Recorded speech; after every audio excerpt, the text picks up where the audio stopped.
নমস্কার বন্ধুরা, আবারও চলে এসেছি এই গরমের সময় একটি হালকা পাতলা রেসিপি নিয়ে, যেটা শরীর এবং স্বাস্থ্যের পক্ষে যতটা উপযোগী ততটা কিন্তু খেতেও সুস্বাদু। যারা একটু সবজি প্রিয় অর্থাৎ সবজি খেতে পছন্দ করেন তাদের জন্য এটি একটি পারফেক্ট রেসিপি।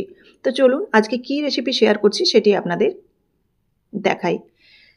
হালকা তেতো একটা ভাব থাকবে, যেটা পুরোপুরি শুক্তোর মতনই দেখতে। শুক্তোর মতো বেশ কিছু সবজি এখানে আমি ব্যবহার করব, তবে আবার বেশ কিছু সবজি ব্যবহারও হবে না। তো যাই হোক, এখন এই সবজিটি কিভাবে রান্না করছি আপনারা দেখুন। প্রথমে আমি করলাটাকে ভেজে নিচ্ছি সর্ষের তেলের মধ্যে। করলাটার পরিমাণটা অনেকটা এখানে দেখতে পাচ্ছেন, তবে আমি এতটা করলা ব্যবহার করব না। কিছুটা ভেজে রেখে দেবো আর কিছুটা আমি এই রান্নাতে ব্যবহার করব।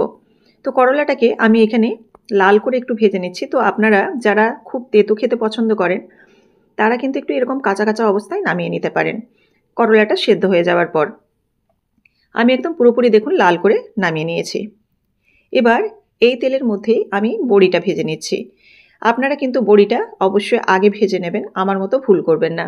কেন কি, করলার তেলে যদি বড়ি ভাজি তাহলে কিন্তু বড়িটাও একটা তেতো ভাব চলে আসে। তো এটা যেহেতু তেতো তরকারি, হয়তো খুব একটা সমস্যা হবে না, কিন্তু অবশ্যই কিন্তু আপনারা অন্যান্য তরকারি যদি বড়ি দিয়ে বানান করলার তেলে কখনোই বড়ি ভাজবেন না। যাই হোক, বড়িটাকেও লাল করে তুলে নিলাম। এবার দেখুন এখানে ওই তেলের মধ্যে আমি দিয়ে দিলাম আলু। আর যেহেতু তেলটা প্রচণ্ড গরম ছিল করলাটা ভাজার পর, সেজন্য কিন্তু পাঁচফোড়নটা আমি আলুটা দেওয়ার পর দিলাম। তো আপনারা পাঁচফোড়নটা দিয়ে তারপর কিন্তু এই আলুটা দেবেন।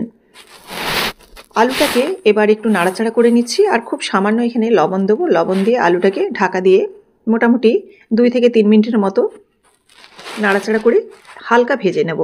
আলুটা সবচেয়ে সেদ্ধ হতে দেরি হয়, সেজন্য কিন্তু প্রথমে আমি আলুটাকে কিছুটা ভেজে নিলাম।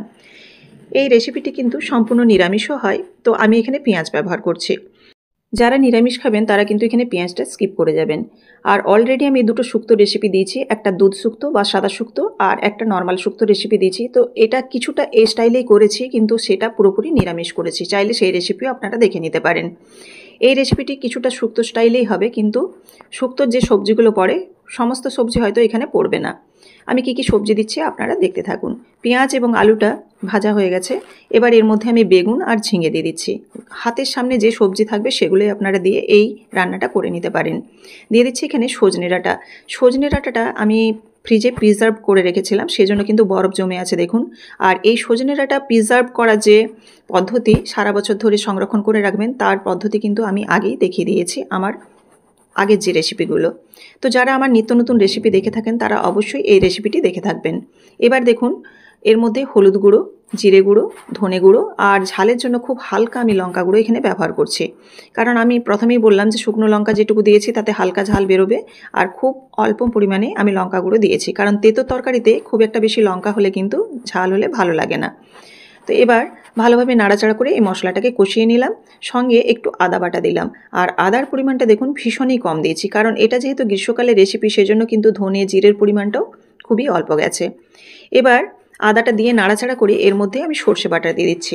এটা আমি গুঁড়ো সর্ষে ব্যবহার করেছি, আপনারা চাইলে কিন্তু বাটা সর্ষে ব্যবহার করতে পারেন।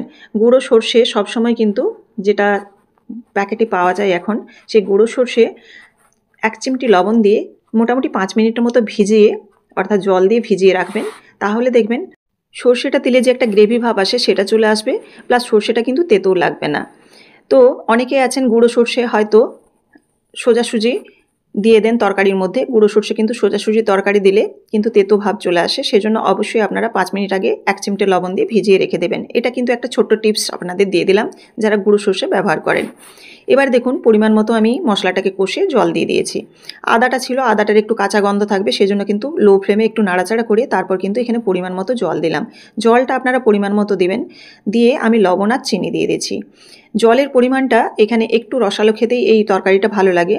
আর এটা কিছুটা শুক্তো স্টাইলের আপনারা দেখেই বুঝতে পাচ্ছেন, কিন্তু এখানে আমি কাঁচকলাটা ব্যবহার করিনি। তো আপনারা হাতের সামনে যে সবজি পাবেন সেই সবজি দিতে পারেন, তাতে কোনো অসুবিধা হবে না।